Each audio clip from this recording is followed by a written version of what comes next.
예를 들어서 조세 채권하고 다른 채권 간의 우선순위가 어떻게 되는가? 아예 제가 이제 강의를 판서로 한번 해보겠습니다. 조세 채권은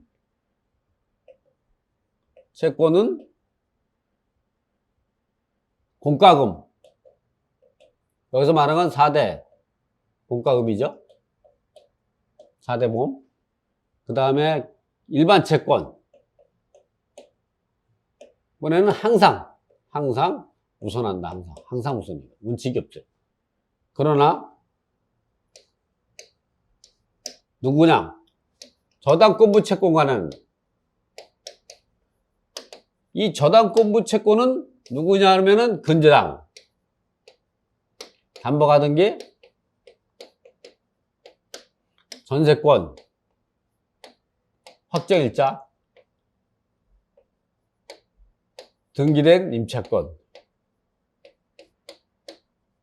등기된 임차권은 이제 보면 임차권 등기하고 임대차 등기를 말하는 거죠. 이런 것들은 요거에 법정길 하고 따져가지고 법정길이 빠르거나 같은 날짜일 때는 세금이 우선하지만 이 근저당권이 먼저 설정이 됐다면 이게 우선하는 게 되는 거죠. 예를 들어 법정길이 5월 10이다. 근저당권 설정날가 5월 10이다. 담보가 되고 5월 10이다. 확정일자도 효력이 5월 10이다.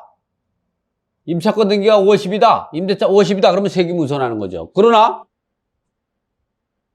이게 세금이 법정기 5월 10일이다. 그럼 5월 10일이다. 그러면 이게 우선하는 거죠. 이게 우선하는 겁니다. 이와 같이 같은 날일 때에는 조세채권이 우선한다 말이죠. 다음에는 뭐냐면은 이 공과금은 어떨까? 공과금은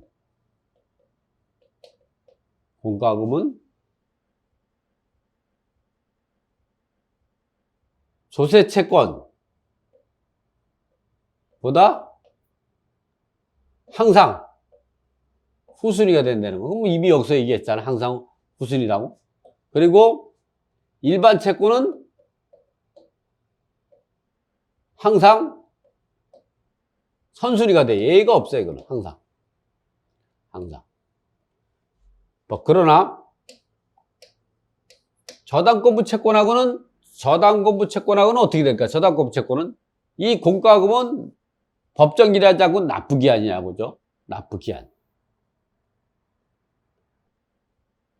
한과 비교해서 똑같이 이게 5월 10이다. 그러면 빠르거나 같은 날일 때 5월 9일이다. 같은 날일 때는. 근데 이거는 5월 10이다. 그러면 이게 우선하는 거죠. 그러나 이게 5월 11일이다. 그러면 이게 우선하는 거죠. 이렇게. 지금처럼. 자, 세 번째는 임금채권을 말하죠.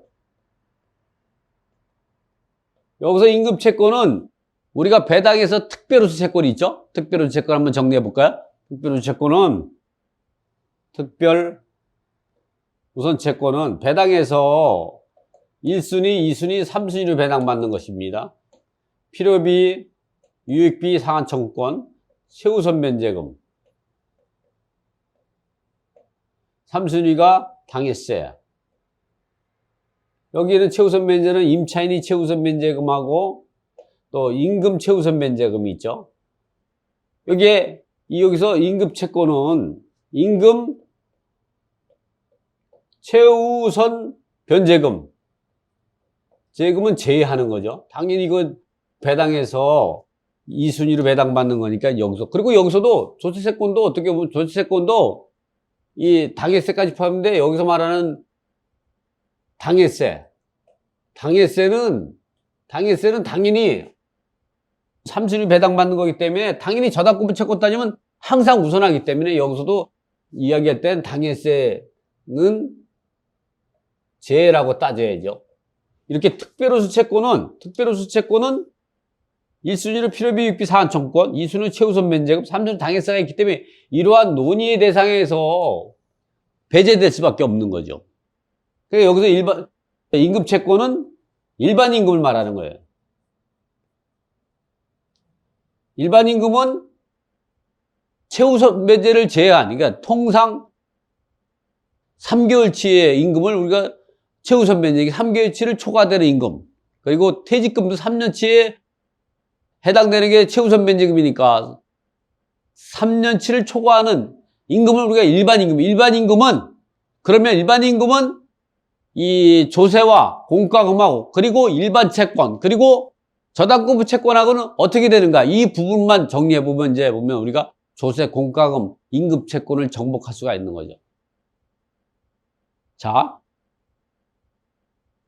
일반 임금 채권은 조세, 여기는 당해세 포함입니다. 포함. 당해세보다도 우선해요.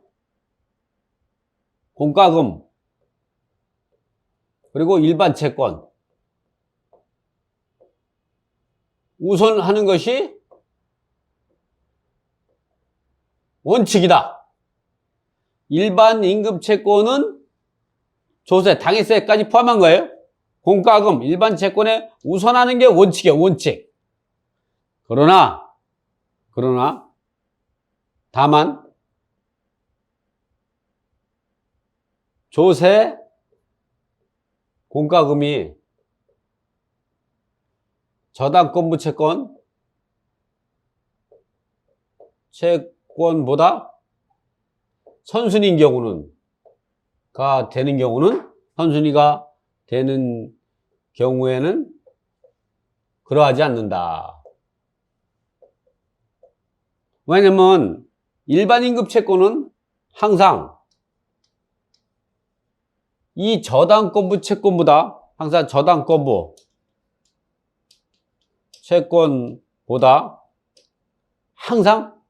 후순위가 돼요. 이 일반 임금 채권은 저당권부 채권보다 항상 후순위가 되기 때문에 이 저당권부 채권보다 우선하는 당해세라든가 조세, 공과금에 대해서는 후순위가 된다는 거죠. 왜 그러냐?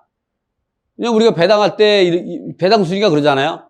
1순위가 필요비 유익비, 2순위가 최우선 면제, 3순위가 당해세, 4순위가 이제 저당권부 채권보다 법정기일이 빠르거나 같은 세금, 그리고 5순위가 공과금으로서 저당권부 채권보다 법정 납부기한이 빠르거나 같은 세금, 그게 5순위가 되고, 6순위가 저당권부 채권, 그리고 7순위가 일반 임금이 되죠. 그리고 8순위가 저당권부 채권보다 이제 법정기일이 늦은 세금, 그리고 9순위가 공과금으로서 6순위의 저당권부 채권보다 납부기한이 늦은 세금, 그리고 10순위가 일반 채권으로 해서 이렇게 배당이 되는 이유는 왜냐면 저당권부 채권에 대해서 항상 일반 임금 채권이 후순위이기 때문에 저당권부 채권보다 우선하는 당해세라든가 세금이라든가 공과금에 대해서 일반 임금 채권이 우선하게 된다면 그 당해세와 이 조세와 공과금이 저당권부 채권이고, 저당권부 채권은 또 일반 채권이고, 일반인 채권은 또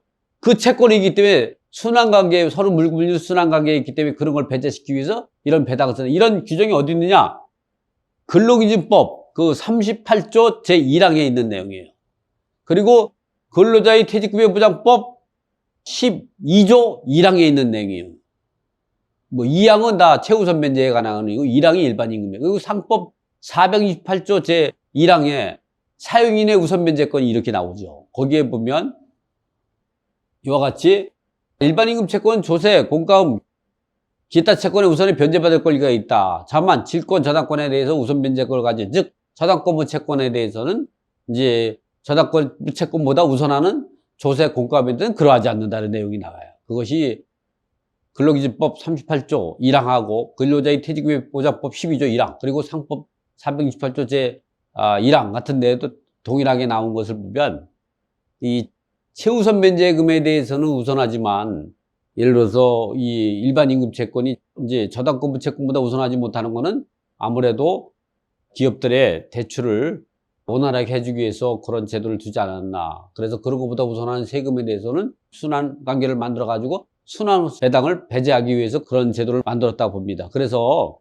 이제 이러한 이 상태들. 그런데 우리가 이 저당권부 채권이 없을 수가 있죠. 그럴 땐 배당은 어떻게 하냐면 1순위가 필요비 육비, 2순위가 최우선배, 3순위가 당일세가 아니라 일반 임금이 됩니다. 일반. 그리고 4순위가 당일세, 5순위가 일반 세금, 그리고 6순위가 공과금이 되고 7순위가 일반 채권이 되죠. 이 저당권부 채권이 없다면 바로 당일세보다도 우선하는 일반 임금이 우선을 한다는 걸 우리가 참고해 주셨으면 좋겠습니다.